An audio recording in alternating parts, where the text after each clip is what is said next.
veri tuleb välja.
Kas on rahval öelda seda,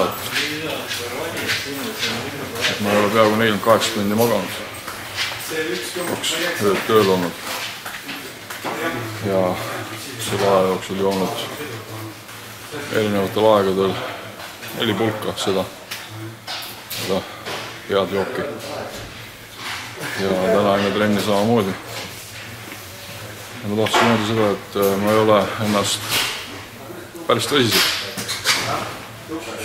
Vähemalt 5 viimasel aastal nii hästi trennist tundnud kui praegu. Päris tõsiselt. Okei, treening raskused ei olnud nii suured, kui võib-olla siin vahetult enne võistlusi ja nii edasi. Aga see tunne tegemise ajal, pumbatus, tõeliselt suurepärane jook. Igal juhul ma üritan, kuidas võimalused lubavad, et 6 aja jooksul seda testida ja vaatame, kas tegu on selles või mingid varjamatud organismi reservid käigus mingil põhjusel. Igal juhul 6 aega ma üritan seda juua enne trenni ja peale trenni, vähemalt pool ja pool. Ja eks siis näeb, kas mõjub jook või oli tänase trenni hea enesetunde põhjuseks midagi muud. Prost!